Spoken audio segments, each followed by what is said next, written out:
Joining us now is an eyewitness, Kenneth Foote-Smith, who was on his way to work on that train when the shooting started. Kenneth, it is good to have you here with us. How are you doing this morning? Doing great. Still kind of taking everything in that happened yesterday, but happy to be here and feeling great. Yeah, and I appreciate you going to share your story. You're on your regular commute. Yes. Okay. Everyday commute. You're on your everyday commute. You're on the train. You're a car away from where the rampage began. When did you first realize something terrible was going down? As we pulled away from the 56th Street stop, once we were completely in the tunnel, it was completely dark on both sides. There was a loud bang, sounded almost like glass breaking, and it wasn't a normal kind of subway noise. I knew it's not the normal brake screeching or train noise. And that's what caused everyone on my train to stand up. And I was closer towards the front near the conductor's door when everyone on my train got up and hurriedly moved towards the conductor's door. And then following that noise, before I can turn to see what they were almost fleeing from, there was these three loud bangs, and it was much closer and much different noise than that first bang. And I looked down towards the subway connector doors, and there's a gentleman banging on our door, trying to open it up with all the ounce of power he can, and the door's not moving. Then behind him, I noticed the smoke filling up the car. And once my eyes kind of adjusted to this really thick white smoke filling up the car, I saw faces pressed against the glass of their subway connector door.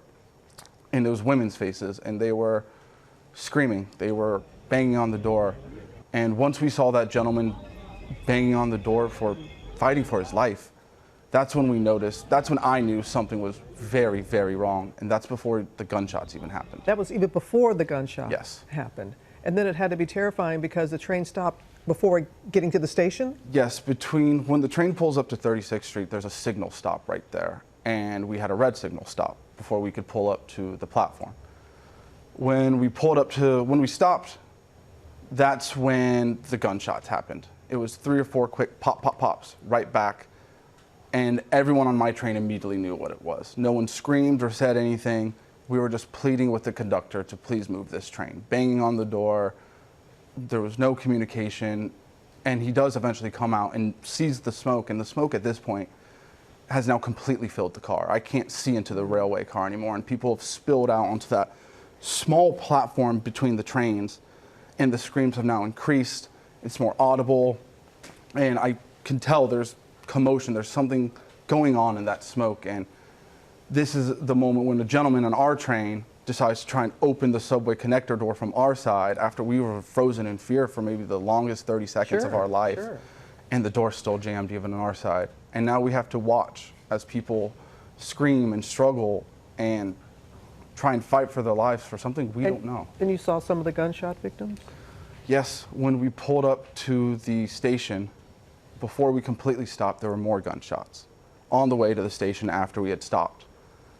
And we're already all right against the doors, ready to flood out. And as soon as the subway doors open, it's a sea of people coming out of the subway. And I was able to see over the absolute crowd of people.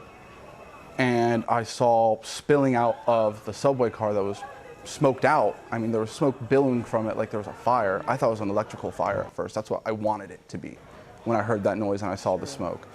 And I saw people with gunshot wounds. I saw people stumbling and pushing each other over, coughing and choking on smoke, irritated eyes, which led me to believe maybe the smoke was not just smoke. There's some sort of gas or laced with something. I don't know, But you also saw people rushing to help. The Yes. subway workers, the first responders. What would you like to say to them? The subway workers, our conductor, is the man who actually instructed everyone on the platform to get on that R train that pulled up several seconds after that N train stopped. And that kind of was the first leading voice amongst that chaos, because some people were sprinting down the platform to get to the stairs. Other people were just kind of hysterical and really didn't know what to do with themselves and just were kind of making a crowd effect. And once he told us to go on the R train, everyone immediately piled on, and I think it was about maybe 150 people on that platform. And my first thought when we got on that train, though, was, is the shooter still with us? Because when people were coming up the train, they were yelling, bomb, he's got a gun. And they were trying to give a description. Someone said he was in MTA clothes. Someone said he had a gas mask. But it wasn't, everyone had varying descriptions. So I didn't know what the shooter was. I thought the man who was trying to open our door could have been the shooter at first.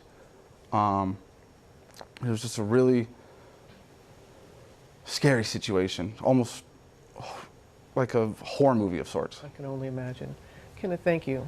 And please take care of yourself, because sometimes after it takes a while, and just hope that you get any help that you will need. But thank you for coming in and sharing. We appreciate it very much. It's been a pleasure. Well, hey there, GMA fans. Robin Roberts here. Thanks for checking out our YouTube channel. Lots of great stuff here. So go on, click the subscribe button right over here to get more of awesome videos and content from GMA every day, anytime. We thank you for watching, and we'll see you in the morning on GMA.